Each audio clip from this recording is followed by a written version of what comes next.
झारखंड में छात्रों का भविष्य संवारने का जिम्मा लेने वाले बहुत हैं। सब कहते हैं कि छात्रों का भविष्य सुधरना चाहिए, छात्रों का भविष्य बिकना नहीं चाहिए। उसके बावजूद भी यहाँ के छात्र ठगे जा रहे हैं। तो आखिर कौन है छात्रों का सगा? अब देखिए, आज बीजेपी ने दिन भर सड़क पर हंगामा किया। युवा मोर्चा सड़क पर उतर आया, धरना हुआ जेपीएससी कार्यालय के बाहर। उसके बाद कांग्रेस कार्यालय का घेराव भी किया गया। इसी बीच इस धरना और इस मार्च से पहले आजसू ने एक प्रेस कॉन्फ्रेंस की। आजसू ने प्रेस कॉन्फ्रेंस जेपीएससी मुद्दे को लेकर ही किया। लंबोदर महतो थे इस प्रेस कॉन्फ्रेंस में, देवशरण भगत थे। दोनों ने प्रेस कॉन्फ्रेंस कर यह कहा कि सरकार झारखंड के युवाओं के सपने को बेच रही है और आजसू उन सपनों को बिकने नहीं देगा। प्रेस कॉन्फ्रेंस का मूल सार यही था कि यह बताया जाए कि आजसू छात्रों के साथ खड़ा है, छात्रों के इस आंदोलन में वो अपनी सहभागिता देगा और छात्रों को इंसाफ मिलने तक वो छात्रों के साथ खड़ा रहने वाला है। क्या कुछ कहा गया है इस प्रेस कॉन्फ्रेंस में, सुन लीजिए।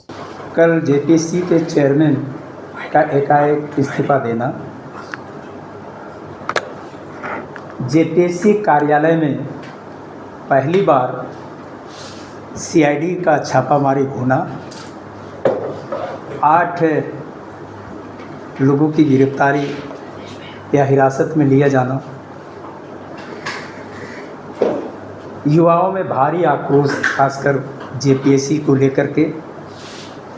आजसू पार्टी के युवा लोग भी जेपीएससी कार्यालय का घेराव करा था। इन तमाम मुद्दों को लेकर के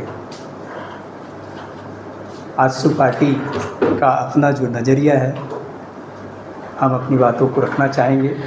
हमारे बीच लंबोदर महतो जी। जेपीएससी ने जो ऐतिहासिक अपने कारनामे किया, जिसके चल पूर्व में भी जेपीएससी इतिहास रच चुका है और हम लोगों ने इसी संदर्भ में जेपीएससी द्वारा बरती गई 14वीं पीटी परीक्षा के परिणाम में बरती गई अनियमितताओं को लेकर हम लोगों ने पार्टी कार्यालय में ही 6 जुलाई को प्रेस कॉन्फ्रेंस भी किया था और इस प्रेस कॉन्फ्रेंस के माध्यम से जेपीएससी द्वारा बरती गई बहुत सारी अनियमितताओं के बारे में उजागर किया था। उसके बाद भी सरकार का जू नहीं रहेगा, जेपीएससी का जू नहीं रहेगा। हम लोगों ने 14 जुलाई को जेपीएससी कार्यालय का घेराव भी किया, इसके बाद भी सरकार का जू नहीं रहेगा। और जो हम लोगों का अंदेशा था कि निश्चित रूप से पूरे 14वीं जेपीएससी के पीटी परीक्षा में व्यापक अनियमितता बरती गई है।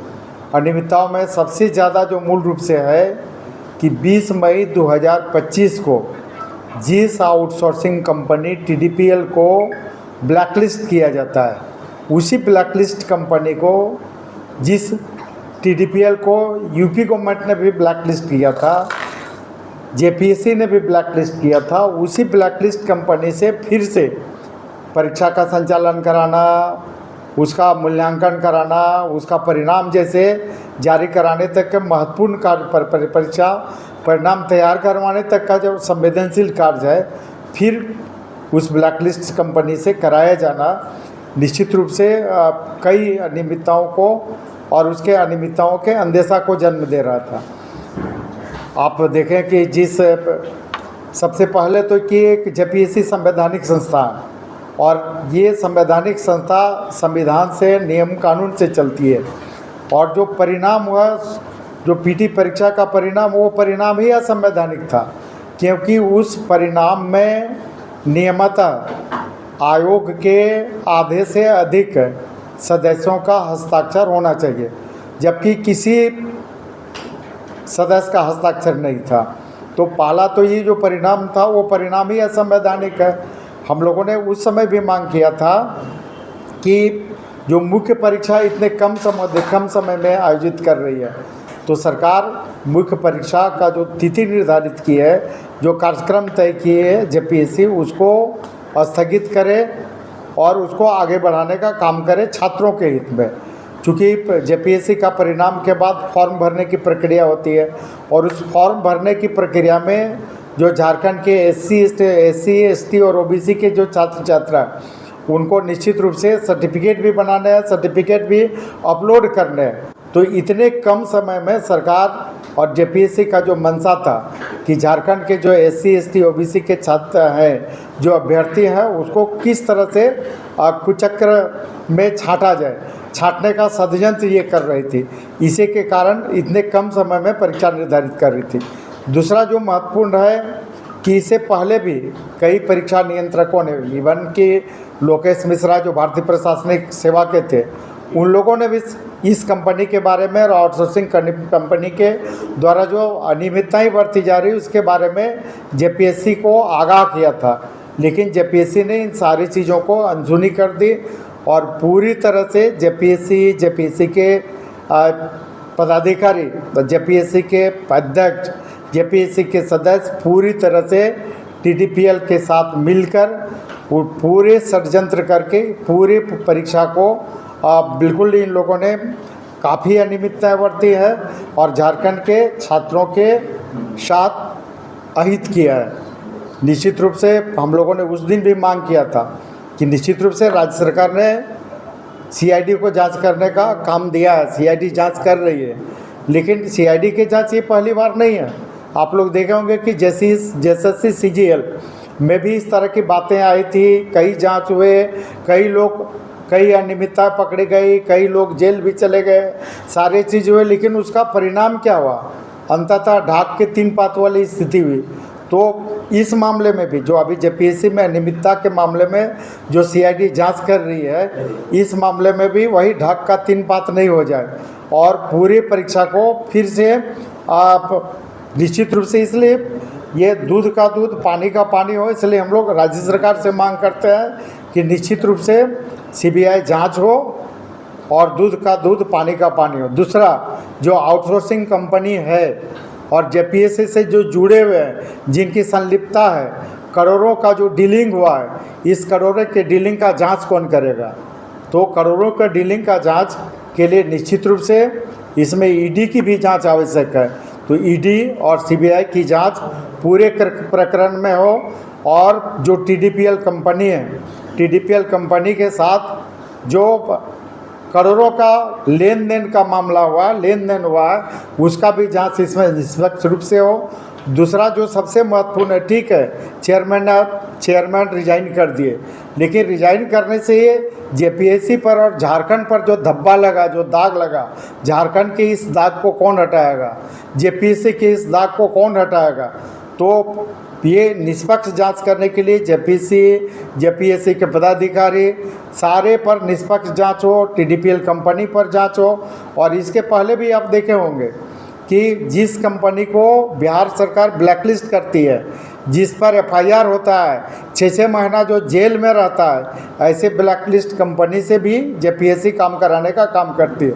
और वो तो और हद है कि उस कंपनी के ड्राइवर के नाम से कंपनी बनती है और उस कंपनी से भी इन लोगों ने परीक्षा करवाया। तो आप पूरे प्रकरण और विगत कई वर्षों से देखें तो जेपीएससी में काफ़ी अनियमितताएं बरती गई है, विशेष करके आउटसोर्सिंग कंपनी के मामले में। और हम लोगों ने पहले भी कहा था, इसके पहले भी प्रेस कॉन्फ्रेंस किया था। तो निश्चित रूप से जो आउटसोर्सिंग कंपनियां, जो एजेंसियां बनती है, एजेंसियों का जो चयन होता है, उसके लिए झारखंड वित्त नियमावली का नियम 235 में स्पष्ट रूप से कहा है, स्पष्ट रूप से निर्देशित किया गया है। तो झारखंड वित्त नियमावली के नियम 235 का घोर उल्लंघन जेपीएससी ने किया है। और अगर नियम 245 की बात करें तो नियम 245 में सिर्फ झारखंड कैबिनेट को ही अधिकार है कि वो सीधे सीधे किसी एजेंसी को काम दे दे। तो पूरे मामले में अगर देखें तो जो जिस कंपनी को इन लोगों ने मनमानी तरीके से बिना नियम 235 का पालन किए हुए और 245 का पालन किए हुए इन लोगों ने मनमर्जी तरीके से पैसे लेकर मन मुताबिक अपने कंपनी को देकर उल्लू सीधा करने का काम किया है। और यही कारण है कि आज पूरी परीक्षा प्रणाली और पूरी तरह से जेपीएससी पूरी तरह से झारखंड पर एक नया धब्बा लग चुका है। और इस धब्बा पर दूध का दूध पानी का पानी करने के लिए राज्य सरकार, माननीय मुख्यमंत्री जी तुरंत CBI जांच का आदेश करें, ED को जांच दें, ताकि जो इसमें लेन देन का मामला, कंपनी के साथ जो हुआ है उसकी जांच हो। साथ ही जेपीएससी ने जो करोड़ों का भुगतान अब तक जो ब्लैकलिस्टेड कंपनी पर किया है उसका भी जांच हो। वित्त विभाग के द्वारा भी इस मामले को संज्ञान में लिया जाए और निश्चित रूप से जो वित्तीय अनियमितताएं बरती गई हैं इसका भी जांच होना चाहिए।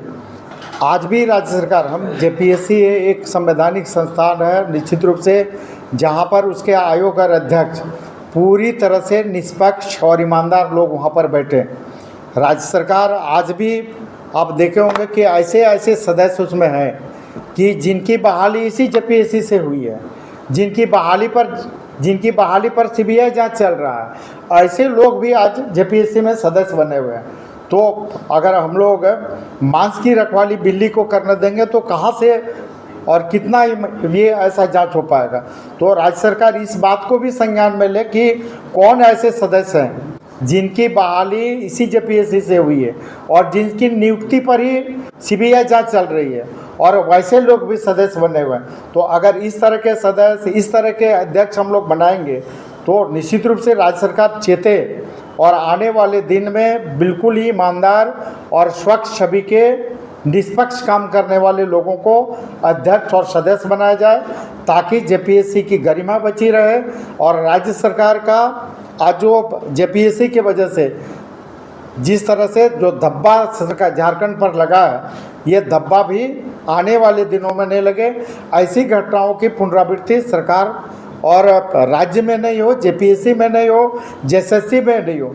जेएसएससी में भी जो आउटसोर्सिंग कंपनी है वहाँ भी जांच हो कि किस कंपनी को काम मिला है। तो आपको ये जानकर ताज्जुब होगा कि एक ही कंपनी हर जगह पर कर रही है। तो ये सारे विषयों पर राज्य सरकार को संज्ञान लेके आने वाले दिनों में ऐसे घटनाओं की पुनरावृत्ति नहीं हो। और फिर से हम लोग सरकार से विनम्र अनुरोध करते हैं कि ये 14वीं जेपीएससी में बरती गई अनियमितताओं का सीबीआई जांच हो।